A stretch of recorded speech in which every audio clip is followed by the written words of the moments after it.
Hey there everyone, welcome back to the Dan Cave and welcome to part 3 of the 24 scale D Modelkits Sierra Cosworth video build series. So part 3 is finally here. Part 3 is the final part, and in this part we will get the build completed, or I will get the build completed, the royal we.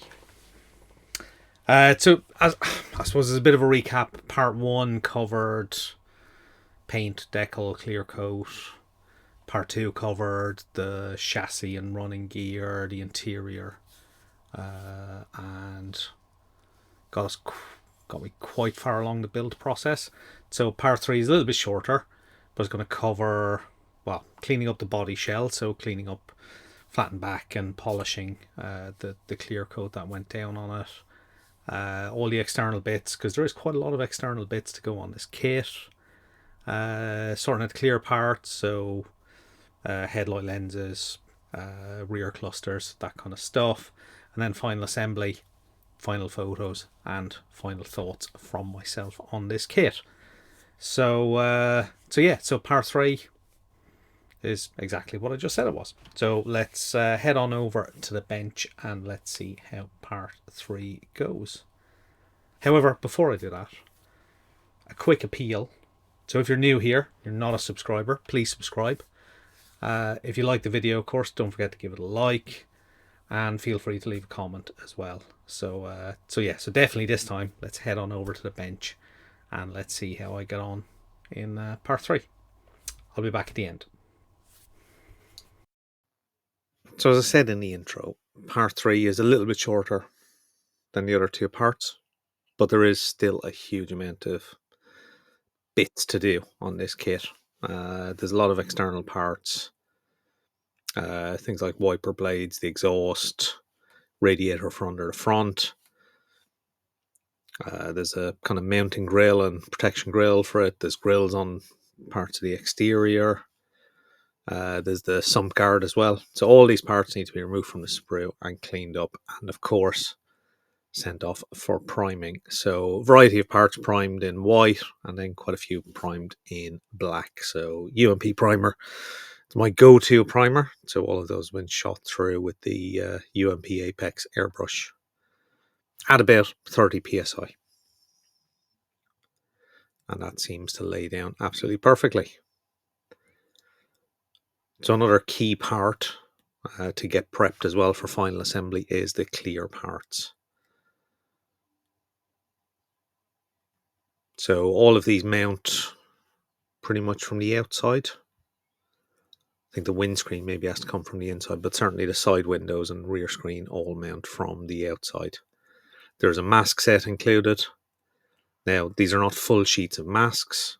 These just include basically up to the kind of exterior edge areas, which is quite a good way to do it. You get the kind of critical shapes for in around the corners, and it gives a little bit more flexibility to make sure they correctly line up, and then the rest of it can be filled in using some Tamiya tape. But again, it is a nice inclusion to have a mask set with the kit. Of course, once they've all been fully masked up, it's over to the spray booth, and I'm going to spray these with UMP black, which is the colour I'm going to leave them, because I do find the UMP black is not quite completely matte black, but not quite a semi-gloss. I'll say it's got a nice little amount of sheen on it, enough that it works as a window rubber trim colour. So once that's done and they've sat for 20 minutes, half an hour, can remove the masks. Obviously still be careful, don't touch any of the painted parts because that paint will be quite fragile. So they can be set aside to fully cure. So it's back to the body. So this was cleared way back in part 1. And now it's time to start cleaning up the body using some micromesh. Now, I've not been entirely happy with micromesh for the last while. On this kit, the 2K was rock hard, absolutely fine, but I did have a couple of dust spots, so I did have to go to, I think I went to Micromesh 4000 just to try and knock down those dust spots, which is absolutely fine. But then still progressing through all the other grades from micro mesh, which I think for this is probably the 6, 8, and 12, I think it is. So you can see on the right hand side, I do have the other grits as well, but I've not used them in this case. But as always, it's progressively working through the grades all the way up to 12,000. And then hopefully that will have flattened back any of the dust spots and knock down any of the high points on the clear. And it should look still reasonably shiny at this stage. So overall, I think I'm reasonably happy. But what I do notice later on, and this is a result of micro mesh, is there's still a few micro scratches left, which were very hard to get rid of. And that's one of the reasons why in later builds, I'm actually moving away from micro mesh. But you'll see that in some future videos at some point. But however, once I'm happy with the micro mesh stage, it's time to get polishing compounds out. So I'm using the UMP polishing system, starting with number 1 compound. Using an old cotton t-shirt cut up as a polishing rag. So work the polishing compound into the body until it's completely dry and then buff it off. And once again, you're just looking for that progressive improvement from the micro mesh surface to the first cut of polished surface. And then eventually we'll move on to the UMP polishing compound number 2. Which is exactly what we're doing here, which again is a slightly finer polishing compound once again, and this should leave you a perfectly crystal clear finish.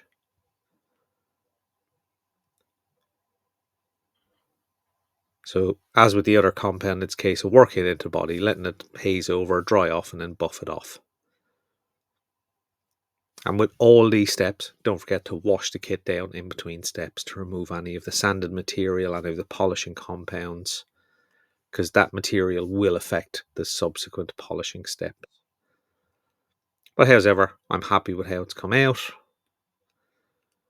And it's time to move on to the final assembly stages. So it's a little bit of work on the front scuttle panel. A couple of buttons need to be added for the fire extinguisher and the emergency shut-off switch. So a little bit of drilling just to add the holes or make them big enough. And that can be mounted. The exhaust itself, so that was primed in UMP black. Now painting that in an alclad colour. I can't remember which one.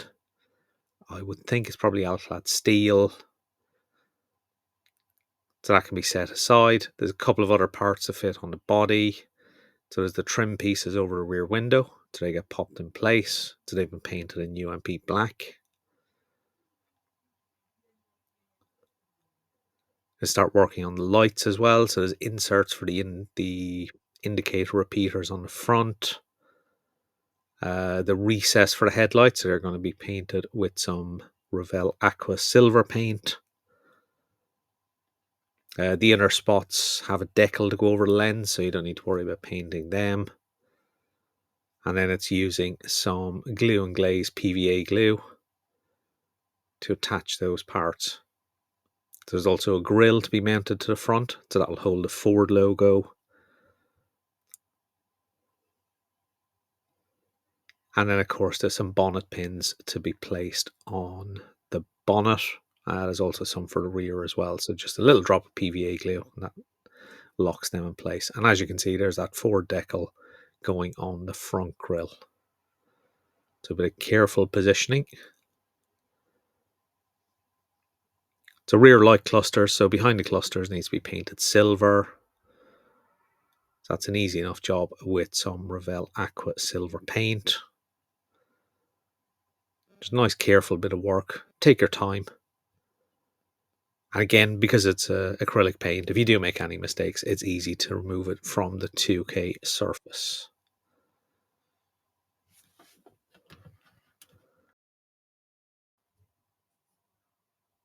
So with that done, we can continue on with some of the other little bits and pieces. So that includes there's some PE parts for the Sierra Cosworth logos for the rear boot. So they get promptly added in place, once again using some glue and glaze from Deluxe Materials. So the wheels also need a little bit of attention. So they were left on the sprue for the paint and decal stage, so they can be easily clipped off. Tires popped in place.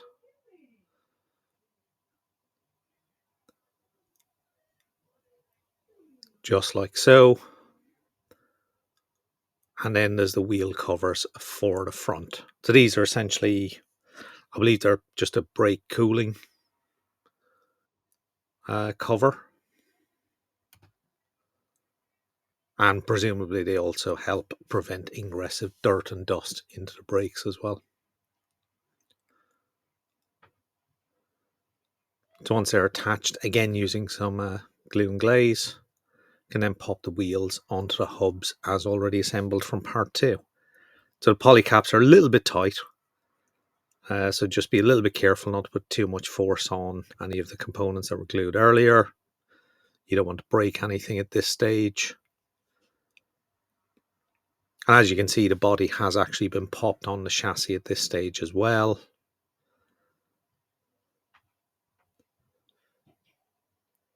And with them in place, we can glue the front bumper on using some CA glue. So obviously be reasonably careful at this stage. You don't want any CA glue getting on the bodywork.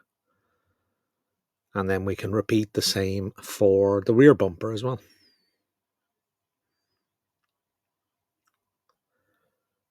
So a little bit of CA glue on the main attachment points, but also make sure you get the sides as well to make sure that they securely glue under the bodywork. Just like so. And of course, there's a couple of parts to add on the underside. There's the sump guard. This essentially just protects the engine from stones and rocks and things like that.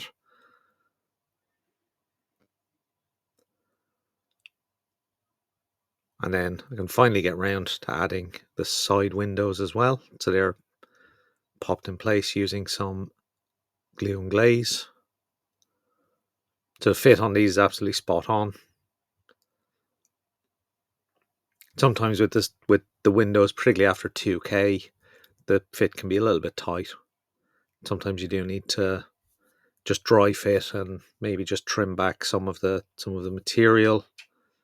But in this case, they fit absolutely fine. So there's of course the obligatory couple of final decals to go on for advertising on the windscreen. Rear light clusters also need to pop in place. So they were painted up separately using Tamiya XF paints. So it's also a good idea to run Sharpie around the edge of the clear parts as well. Black Sharpie, just to simulate the effect of the seals that are used on light clusters. So with that in place, that is the kit complete. So let's have a look at the final photos and see how this kit has turned out. Overall, I am very, very impressed. So as you can see, D model kits certainly have got the shape correct. I think the stance looks spot on. For me, this absolutely captures certainly what I remember of the Sierra Cosworth anyway. 100% captures it, right down to little details like on the rear boot, the lock on the boot. Little details like that just make it work for me. So with that in mind, let's head back to me for some final ramblings. So there we go. There were my final thoughts on how the final kit looked. So, reflections on this kit. So it's very easy to throw superlatives at something. It's the age old fault of dropping into saying something is very unique, for example. If it's unique, it's unique. It's one of a kind. You don't need to say it's very. So yeah, so superlatives sometimes, can be easy to throw out there. Saying something is excellent, it's fantastic. I try not to. If a kit is good, it's good. I'm pleased with it. If it's satisfactory, that's also good. Satisfactory is an acceptable outcome. However, in this case, I am absolutely genuine with the superlatives that I've thrown out through all three parts about this kit. How well D Modelkits has done for a first kit off the block from them. It's genuinely well meant. I've really enjoyed this kit. The level of detail for a curbside kit is spot on. I'd say in the box it easily surpasses some of the kits that Nunu and BMAX have been putting out over the last few years in terms of the level of detail that's in the box. Makes it a little bit of a longer build process, but I think that kind of comes out in the final product. The inclusion of things like photo etch, seat belts, masks, they're the kind of things that Nunu and BMAX make you pay extra for. Now, combined price of a BMAX kit or a Nunu kit, probably about the same if you include the detail up parts. It's probably about the same. But it's just nice to have them in the box. My kind of inner skinflint would normally kind of look at a kit and go, well, I'll buy the kit. I can happily deal without the extras, and I'll crack on. But you're kind of forced to have them with with this D Models kit, and it's well worth it. So it's been such a pleasure to build it. I think the guys have done great with it. Luckily enough, I have another 2 in the stash, which I will, of course, get around to building at some point, but I do look forward to building them as well. I'll do one in the Autoglass scheme, and the third one I've got, I don't know what scheme I'm going to pick for that. I've been keeping an eye out on all the releases of decal schemes, so I don't know which one I'll do as of yet. Looking back to when I did the inbox review, which is quite a while ago now, it's interesting to look back and my thoughts on the kit at the time. Looked very good in the box, and it's turned out to be exactly like that. I think I'd only one minor criticism, and that's just for the headlights. I kind of thought, for me anyway, it would have been nice to have the headlights as a separate part, so it would have been easier for them to produce the road going headlight styled version, which some of the rally cars, the Group N rally cars, were done like that. That would have been interesting to see. Obviously, aftermarket parts will be available. It's easy to cut them out, so it's not a big criticism. It was just a thought. Just had to find something to complain about, so that was it. But for for this one that I built, that didn't matter anyway, because I was building the box scheme. The decals were spot on as well in this kit. The instructions are good.